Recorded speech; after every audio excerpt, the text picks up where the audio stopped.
La fe que agrada a Dios. Génesis 1:1 dice, en el principio creó Dios los cielos y la tierra. Me pregunto, ¿cómo sabemos que en el principio Dios creó los cielos y la tierra? ¿Quién estuvo allí para confirmarlo? Génesis 2:7 dice, entonces Jehová Dios formó al hombre del polvo de la tierra y sopló en su nariz aliento de vida, y fue el hombre un ser viviente. Pregunta, ¿cómo supo Adán que Dios lo había creado? Génesis 2:21 y 22 dice, entonces Jehová Dios hizo caer un sueño profundo sobre Adán, y mientras éste dormía, tomó una de sus costillas y cerró la carne en su lugar. Y de la costilla que Jehová Dios tomó del hombre, hizo una mujer y la trajo al hombre. Pregunta, ¿cómo supo Adán que Dios había creado a Eva si estaba profundamente dormido? Bueno, simplemente porque él lo dijo. Para muchas personas eso no es suficiente, ¿no es cierto? ¿Creían Adán y Eva en la existencia de Dios? No cabe duda que sí. Pero ¿de qué manera probarían esa fe?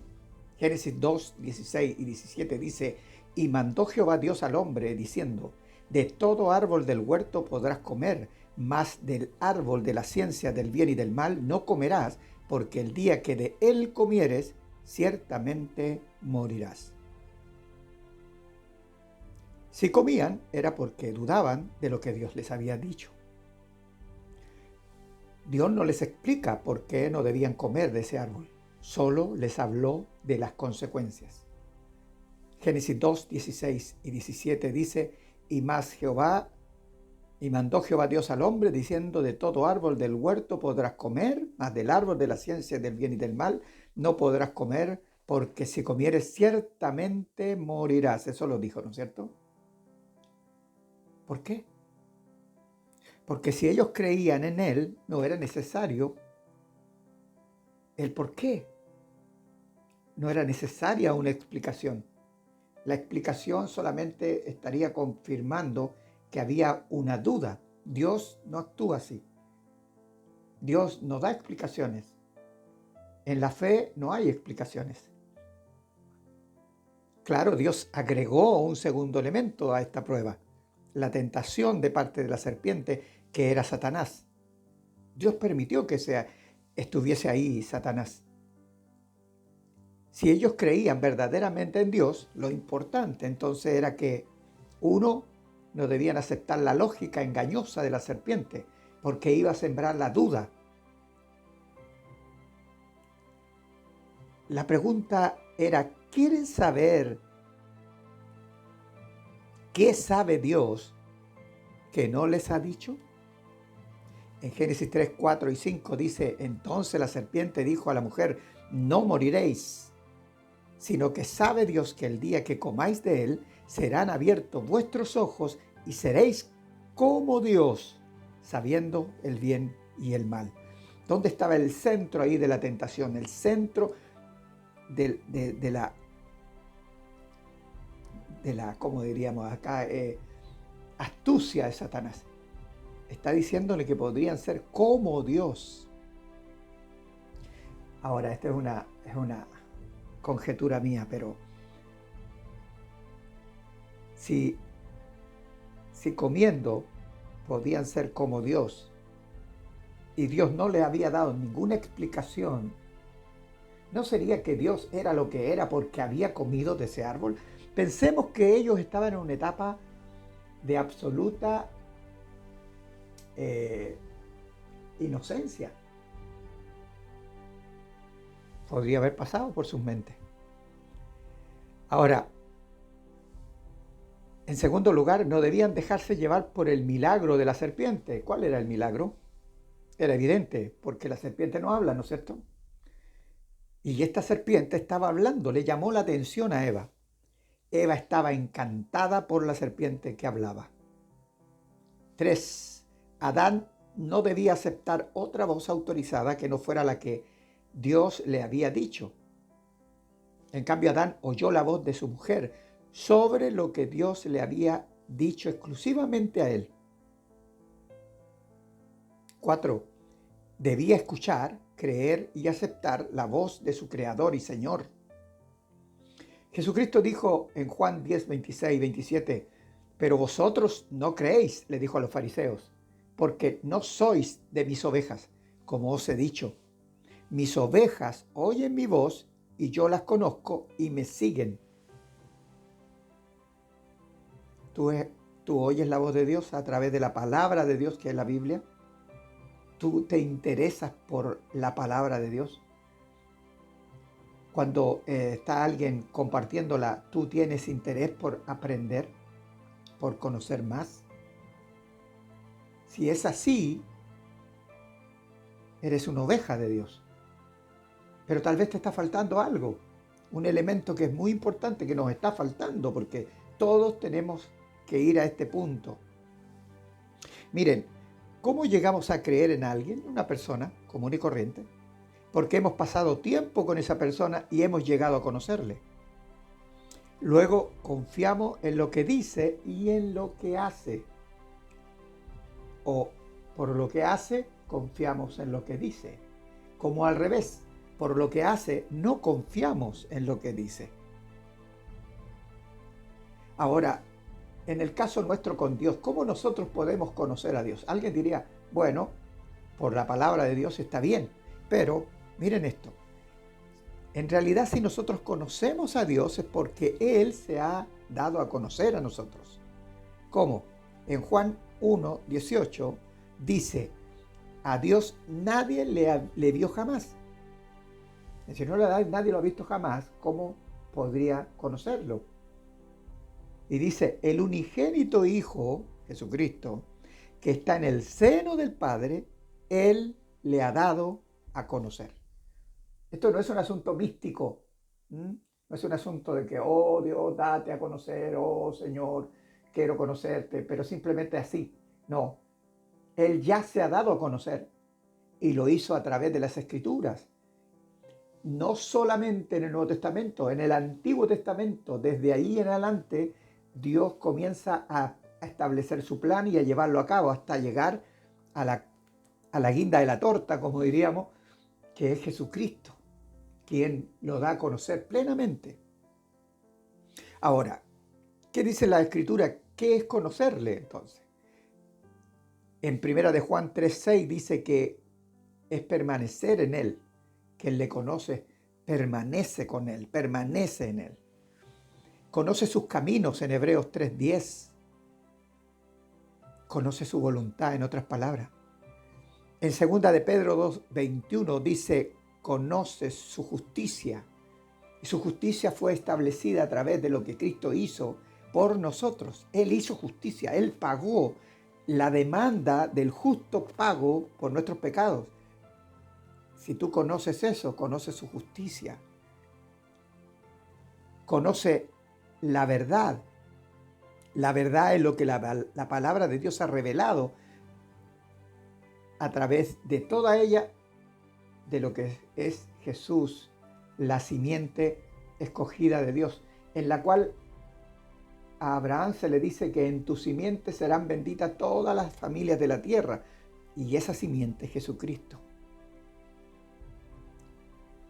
Ahora, conocerle también es amarle.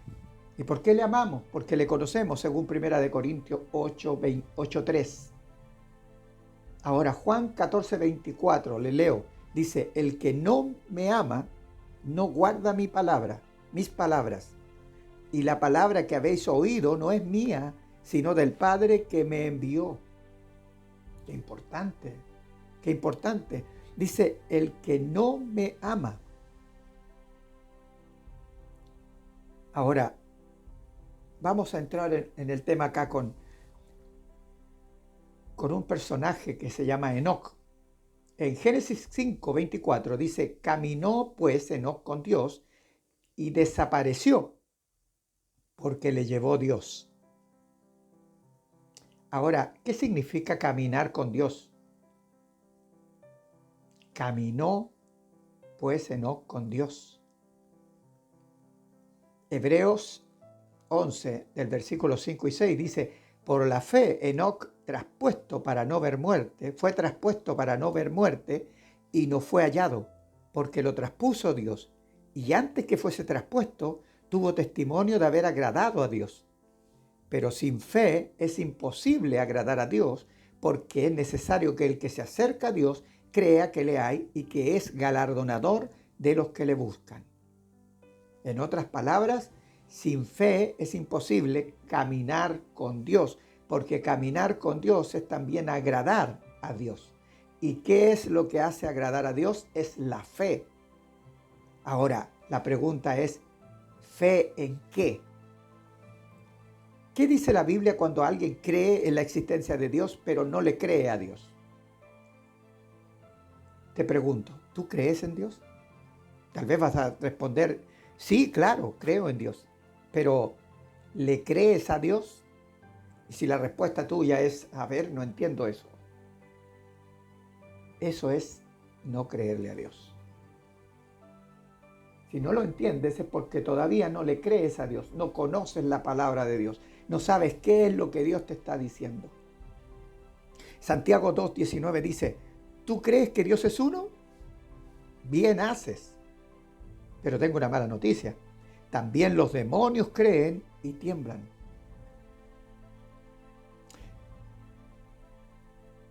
Noé, por ejemplo, tuvo fe. Génesis 6:13 dice, dijo pues Dios a Noé, he decidido el fin de todo ser, porque la tierra está llena de violencia a causa de ellos, y he aquí que yo los destruiré con la tierra. ¿Qué le dio la certeza de que eso ocurriría a Noé?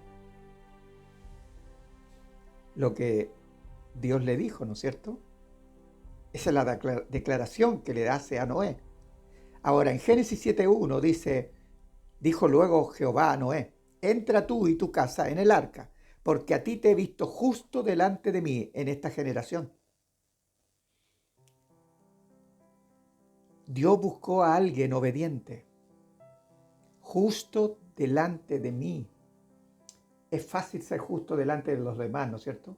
Pero justo delante de Dios cuando nadie nos ve es complicado. No es lo mismo. Solo hay que tener plena conciencia que estamos delante de Dios. Y en eso muchas veces estamos fallando. Génesis 7:5 dice, e hizo Noé conforme a todo lo que le mandó Jehová. En otras palabras, la fe es obediencia activa. Santiago 2:17 dice, así también, si no tiene obras, es muerta, la fe es muerta en sí misma. Así también la fe, si no tiene obras, es muerta en sí misma. La fe es una obra concretada. ¿Terminó o no terminó el arca Noé? La terminó, ¿no es cierto? ¿Llevó o no llevó a monte Moriah Abraham a su hijo Isaac para sacrificarlo según Dios le había pedido? Lo llevó. Levantó el cuchillo para degollarlo y ahí Dios dijo, basta, ahora sé. Más que Dios sabía, conocía el corazón de Abraham, pero Dios quería que viera él la respuesta a la fe. Dios siempre estaba dando una respuesta y siempre dará una respuesta. Noé vio cómo las aguas realmente llegaron y cómo lo que Dios dijo se concretó. Y así también Abraham vio cómo su hijo fue sustituido por un cordero, un carnerito. ¿Cuál es la obra que el Padre pide de sus hijos hoy? Esto vamos entrando en tierra actual. No somos Abraham, no somos Noé, estamos aquí. En Juan 6:29 dice, respondió Jesús y le dijo, esta es la obra de Dios, escuche bien, que creáis en el que Él ha enviado. Que creamos entonces en su Hijo Jesucristo. ¿Qué significa para nosotros entonces creer en Cristo? Juan 6, 66 al 69 dice: desde entonces muchos de sus discípulos volvieron atrás y ya no andaban con él. Dijo entonces Jesús a los 12: ¿queréis acaso iros también vosotros?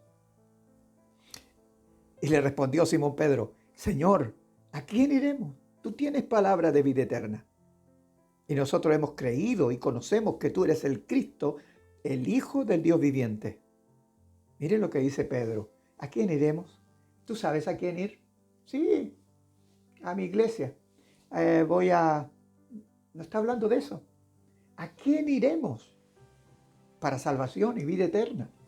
Pero ¿a quién iremos si solo tú tienes palabras de vida eterna? Y eso significa que lo que Jesucristo manifestó desde la cruz del Calvario en su resurrección y luego con el envío del Espíritu Santo, está revelando sus palabras a aquellos que oyen su voz y son sus hijos. Dice Pedro: nosotros hemos creído. Mire qué importante. ¿Por qué? Porque conocemos que tú eres el Cristo. O en otras palabras, hemos pasado tiempo contigo, te hemos visto en todos estos días, en estos años, y cada vez que te hemos visto, nos hemos dado cuenta de todas las señales que hay, que tú eres realmente aquel que Dios, el Padre, envió como simiente a este mundo para bendecir a toda familia y a toda nación de esta tierra. Eres el Hijo del Dios viviente. Ahora preguntémonos, si Cristo no hubiese venido a este mundo, no tendríamos por qué creer que Dios creó todo, incluyendo al ser humano, porque ninguno de nosotros estuvo en ese momento para confirmar con nuestros propios ojos o con los propios ojos tal afirmación. Sin embargo, Cristo confirmó en su vida, muerte, resurrección, el plan para rescatar lo que el ladrón, Satanás, tomó gracias a la desobediencia, culpa y castigo que merecíamos, que nos hace esclavos de nuestras propias obras. Los que creen en Cristo y son sus ovejas, oyen su voz, le creen y siguen sus pasos con la ayuda del Espíritu Santo que da vida a sus hijos. Ya no estamos solos. Además de eso, no es un asunto acá de medir cuán bueno soy, porque no vas a encontrar eso como justificación. La clave está en reconocer cuánto necesitamos de Cristo. Si todos los demás se van, ¿tú te irías? Si todos los demás abandonan, ¿tú abandonas? Hoy en día la gente anda buscando una iglesia donde le hagan sentir bien, un lugar donde se sientan bien. Y todos hemos pasado por eso. Y ese es producto de nuestra inmadurez. Pero en realidad el Señor quiere que tú le sirvas en tu vida donde tú estás, ya sea en el trabajo, en la familia, en la calle, donde quiera tú camines con Él como Enoc caminó con Él. Y Él se lo llevó un día. Así también será contigo. Tú caminas con Él y un día Él te va a llevar. Cuando cierres tus ojos, vas a partir a su presencia. Porque estos son los que no solo creen en la existencia de Dios, sino que también le creen a Dios por medio de su Espíritu Santo y su palabra que llega a nuestras vidas. Hemos compartido esto tal vez como un paréntesis dentro de lo que hemos estado viendo del Antiguo Testamento, pero porque lo he visto necesario que algunas personas puedan entender lo que significa verdaderamente creer en la palabra de Dios, creer en el Cristo vivo, no solamente como un aspecto intelectual o emocional. Esto tiene una trascendencia práctica. La salvación no es por obra nuestra, es por obra de Cristo. Él murió, pagó por los pecados. Pero la prueba de que verdaderamente hemos creído está en la medida que nosotros creemos que lo que Dios nos dice es lo que debemos hacer. Ahora, cuando no lo podemos hacer o fallamos, no es que no podamos, a veces es porque no queremos, Luego viene el Espíritu Santo y nos da un sentido de arrepentimiento. Y en ese arrepentimiento nosotros podemos rectificar, abandonar y ponernos nuevamente en sus manos, porque somos sus hijos. Esa es la evidencia. Escuchas su voz, le crees y le sigues. Que Dios te bendiga.